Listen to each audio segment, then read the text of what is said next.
मोहब्बत अगर कमाल न होती तो लाश के लिए ताजमहल कौन बनाता। स्वागत है आप सभी लोगों का मेरे चैनल पे एक बार फिर से। और आज की मेरी ट्रैवल डेस्टिनेशन है आगरा। तो मैं निकल रही हूँ अपने होम टाउन कानपुर से आगरा, और ये जर्नी मैं कवर करूंगी ट्रेन से, जिसपे मुझे लगेंगे 3.5 घंटे। तो चलिए चलते हैं कानपुर से आगरा, जो उत्तर प्रदेश में स्थित है। आगरा पहुंचने के लिए वैसे तो आपको काफी ट्रेन्स मिल जाएंगी, पर सबसे बेस्ट ट्रेन चल रही है आजकल वंदे भारत एक्सप्रेस, जो कि आपको 3.5 घंटे में आगरा पहुंचा देगी। कानपुर से ट्रेन चलती है 6:57 PM पे और पहुंचाती है आपको रात 10:20 PM पे। ट्रेन हमेशा अपने निर्धारित समय पे ही डिपार्ट करती है, तो कोशिश करिए कि जल्द से जल्द आप स्टेशन पहुंच जाएं, क्योंकि ये सिर्फ 5 मिनट के लिए कानपुर सेंट्रल पे रुकती है। तो ट्रेन में बैठते ही ऑलमोस्ट 7:30 बजे के आसपास मुझे ये मील सर्व हो गया, जो एक फुल फ्लेश्ड मील रहता है। खाने के बाद आपको डेजर्ट में सर्व होती है आइसक्रीम भी। तो ऑलमोस्ट 3-3.5 घंटे की जर्नी कवर करके एग्जैक्टली मैं पहुंच गई हूँ आगरा कैंट।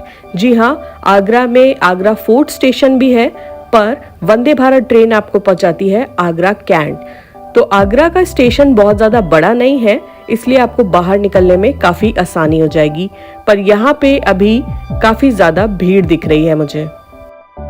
अगर आप होटल में रुकना चाहते हैं तो यहाँ पहुँचने से पहले ही बुकिंग करा ले, और रूम आपको पड़ेगा 1500 से 1800 रुपए तक का। तो ये हो गया है दूसरा दिन, और मैं जा रही हूँ आज ताजमहल देखने।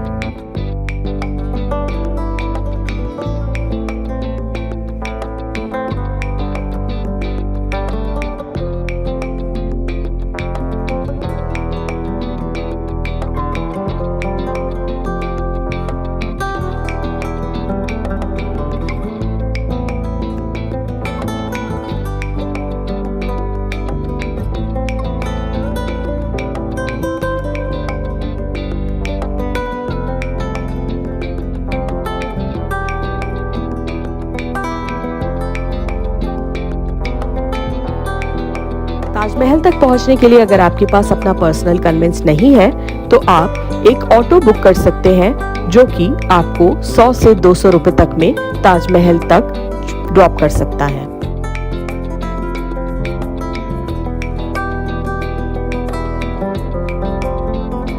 रास्ते में जाते जाते ये आगरा फोर्ट दिख रहा है, जिसे हम बाद में विजिट करेंगे।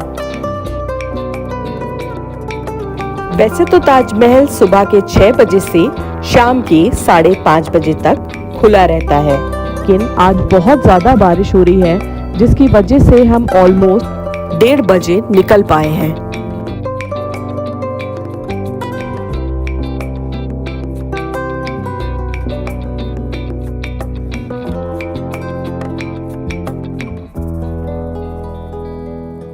बारिश में भीगते हुए पहुंच गए हैं ताजमहल, जहां पे आप देख सकते हैं ये बहुत सारे ई रिक्शे खड़े हैं, और साथ ही साथ तांगे खड़े हैं, साथ में कुछ चाट वाले भी खड़े हैं। और ये पहुंच गए हैं हम ताजमहल के आउटर एंट्रेंस पे। ऑटो आपको यहां तक ड्रॉप कर सकता है, और उसके बाद आपको अंदर पैदल जाना पड़ता है। तो अभी काफी ज्यादा बारिश हो रही है, और आप देख सकते हैं लोग जो अंदर से आ रहे हैं वो भीगते हुए आ रहे हैं।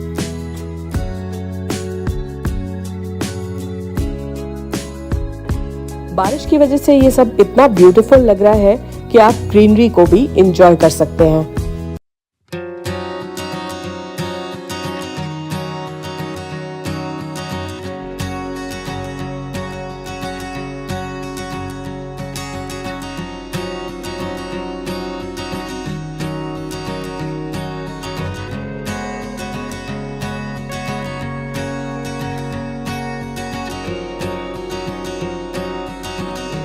ताजमहल में एंट्री करने के लिए टिकट आप ऑनलाइन भी परचेज कर सकते हैं, या फिर अगर आप चाहें तो वहां लाइन में लग कर के भी टिकट परचेज कर सकते हैं। ताजमहल का टिकट आपकी नेशनैलिटी के अकॉर्डिंग चार्ज किया जाता है। वैसे तो ताजमहल की एंट्री का टिकट 50 रुपीज लगता है, लेकिन अगर आप मकबरे के अंदर जाना चाहते हैं, यानी कि जो व्हाइट मार्बल से बना हुआ स्पेस है उस पे, तो आपको 200 रुपीज और देने पड़ते हैं।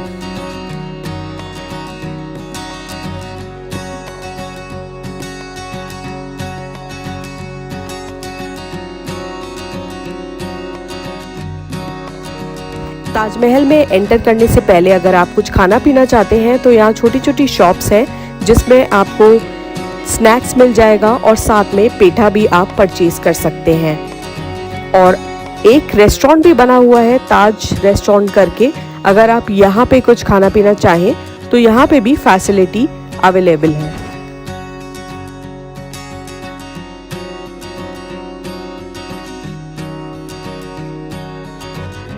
ताजमहल की डिटेल जानकारी के लिए अगर आप गाइड हायर करना चाहते हैं तो बाहर आप 200 रुपीज में गाइड भी हायर कर सकते हैं।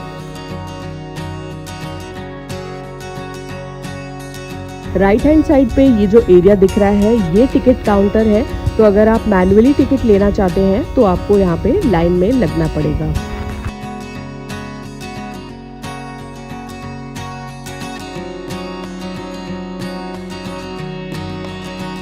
ताजमहल में एंट्री के और भी गेट्स हैं, पर मुझे एंट्री मिली है वेस्ट गेट से, तो यहाँ से एंट्री करते हैं।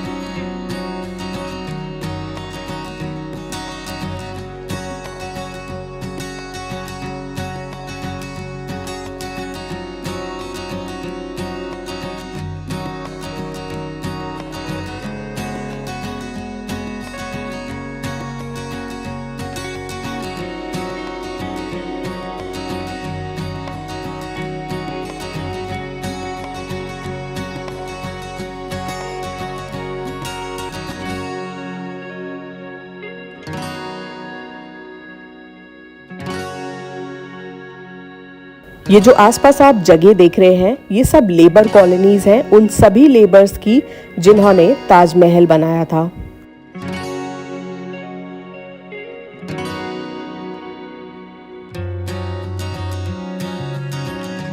ताजमहल के आगे फोटोग्राफी करवाने के लिए जो रेट्स लगते हैं वो आप इस बोर्ड पे चेक कर सकते हैं। ये सारे लाइसेंस रेट्स हैं। ताजमहल के ठीक सामने एंट्री करने के लिए एक गेट बना हुआ है जिसे दरवाजा ए रोजा या मुख्य द्वार कहते हैं। इसे लाल बलुआ पत्थर से बनवाया गया है और ये ताजमहल परिसर में प्रवेश करने का मुख्य मार्ग है। इसे बड़ा दरवाजा भी कहते हैं।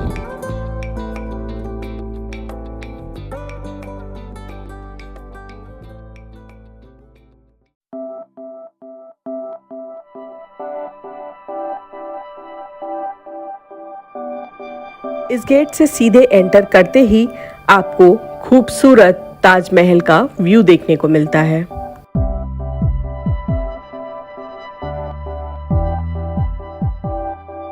यादगार के लिए अगर आपको अपनी खूबसूरत फोटोज ताजमहल के साथ खिंचानी है तो यहाँ पे बहुत सारे फोटोग्राफर्स भी अवेलेबल होते हैं, तो आप अपनी फोटोग्राफ्स क्लिक करा सकते हैं।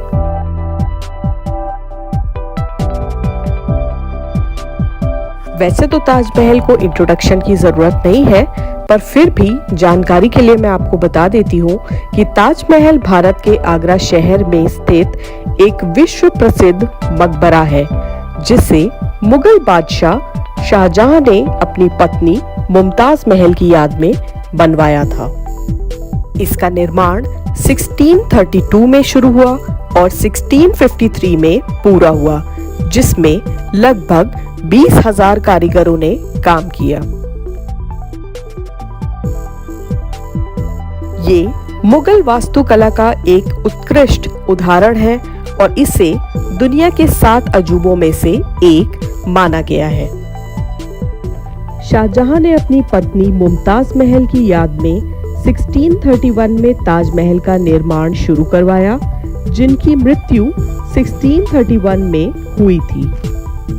ये मकबरा सफेद संगमरमर से बना हुआ है और इसमें एक विशाल गुंबद, 4 मीनारें और एक विस्तृत उद्यान है। ताजमहल मुगल वास्तुकला का एक उत्कृष्ट उदाहरण है जिस पे भारतीय, फारसी और इस्लामी शैलियों का मिश्रण है। 1983 में इसे यूनेस्को द्वारा विश्व धरोहर स्थल घोषित किया गया था, जिसे मुस्लिम कला का उत्कृष्ट कृति और दुनिया की विरासत की सार्वभौमिक रूप से प्रशंसित कृतियों में से एक के रूप में मान्यता दी गई है।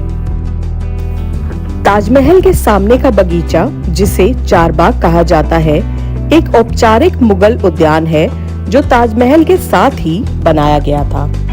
ये बगीचा यमुना नदी के किनारे स्थित है और इसे कुरान में वर्णित स्वर्ग के सामने बनाने की कोशिश की गई थी, जिसमें 4 भाग, जलधाराएं और फव्वारे थे। चलिए अब चलते हैं ताजमहल के ऊपर के हिस्से की तरफ। ताजमहल में ऊपर जाने के लिए आपको अपने शूज के ऊपर शू कवर पहनना पड़ता है। अगर आप बाहर से इसे परचेज करते हैं तो ये 10 रुपीज में मिल जाता है।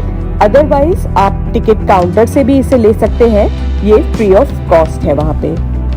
ताजमहल के निर्माण में इस्तेमाल होने वाला संगमरमर मकराना राजस्थान से लाया गया था, यानी कि ये जो व्हाइट मार्बल आप देख रहे हैं, इसे संगमरमर कहा जाता है। वैसे ताजमहल को बनाने में कीमती पत्थर भी इस्तेमाल किए गए थे, जो बगदाद, पंजाब, मिस्र, रूस, गोलकुंडा, चीन, अफगानिस्तान, श्रीलंका और फारस से लाए गए थे। यही वजह है कि ताजमहल की बनावट में फारसी, तुर्की और इस्लामी आर्किटेक्चर की झलक साफ दिखाई देती है। सफेद संगमरमर केवल सुंदरता के लिए नहीं, बल्कि पवित्रता और शांति का प्रतीक भी माना जाता है। इसीलिए पुराने समय में राजा महाराजा या बड़े सूफी संतों के मकबरों के निर्माण में इसका प्रयोग किया जाता था। ताजमहल को प्रदूषण और समय के साथ होने वाले नुकसान से बचाने के लिए संरक्षण के प्रयास किए जा रहे हैं और इसीलिए आने वाले पर्यटकों से कहा जाता है कि वो अपने शूज के ऊपर शू कवर पहन के चढ़ें और यहाँ पे किसी भी प्रकार की गंदगी न फैलाएं। ताजमहल के निर्माण में यमुना नदी का पानी नींव के लिए इस्तेमाल किया गया था। नदी की निरंतर नमी ने लकड़ी की नींव को सूखने और सड़ने से बचाया, जिससे इमारत की स्थिरता सुनिश्चित हुई। इसके अलावा यमुना नदी का उपयोग बगीचों और फव्वारों के लिए पानी की आपूर्ति के लिए भी किया गया था। हालांकि यमुना नदी का प्रदूषण अब ताजमहल के लिए एक चुनौती बन गया है। नदी में प्रदूषण के कारण कीड़ों की संख्या बढ़ रही है, जिससे संगमरमर के पत्थर पर धब्बे बन रहे हैं। इसके अलावा यमुना नदी में बाढ़ आने पर पानी ताजमहल के पीछे के बगीचे में भर जाता है और 1978 में पानी ताजमहल के तहखाने में भी घुस गया था।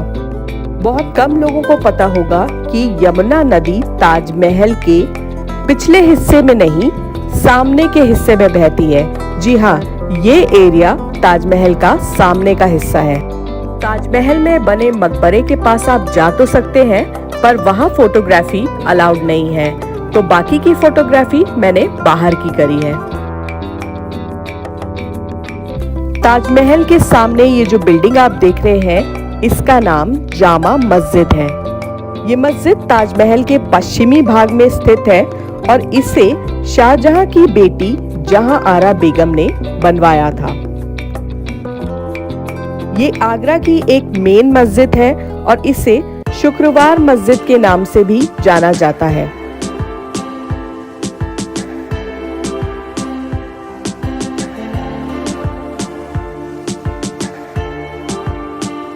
ताजमहल की दीवारों पर कुरान की आयतें लिखी हुई हैं, जो मुख्य रूप से थुलुप लिपि में लिखी गई हैं। ये आयतें मुख्य रूप से कयामत और अच्छे कर्म करने वालों को मिलने वाले आनंद के विषयों का वर्णन करती हैं।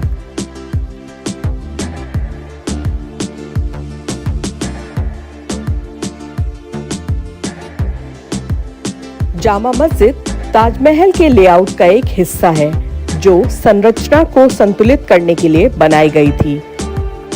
ये यूनेस्को विश्व धरोहर स्थल के भीतर स्थित है और ताजमहल के मुख्य द्वारों से आसानी से पहुंचा जा सकता है। मस्जिद में 3 गुंबद हैं जो सफेद संगमरमर के बने हुए हैं और इसके बाहरी हिस्सों में पिएत्रा ड्यूरा की सजावट है।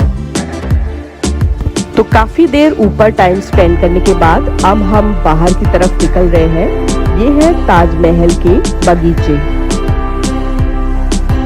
ताजमहल के बगीचे को चार बाग कहा जाता है।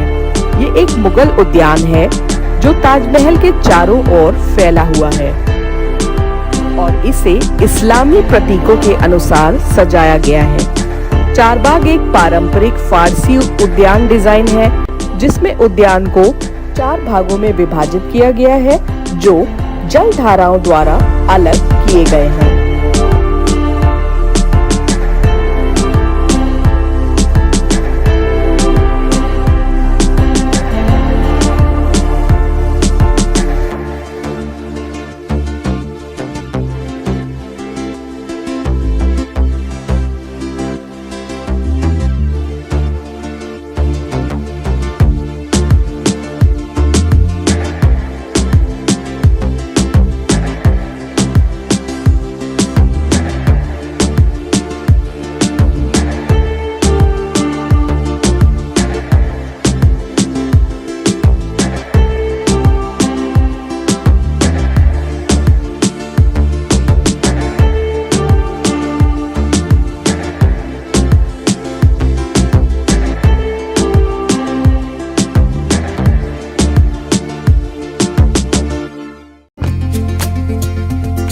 मेरे हिसाब से बारिश का समय सबसे बेस्ट टाइम रहा है ताजमहल विजिट करने का। इसकी वजह ये है कि इतनी हरियाली देखने को मिल रही है और साथ ही साथ हम अच्छे से 2 से 3 घंटे यहाँ पे एंजॉय कर पाए हैं। तो अब समय हो गया है ताजमहल को अलविदा कह के बाहर निकलने का। तो हम निकल रहे हैं मुख्य द्वार से बाहर की ओर। अगर आपने ताजमहल में फोटोग्राफर हायर करके कोई भी फोटोग्राफ्स क्लिक कराई हैं तो उनको साथ में लेके जाना मत भूलिएगा।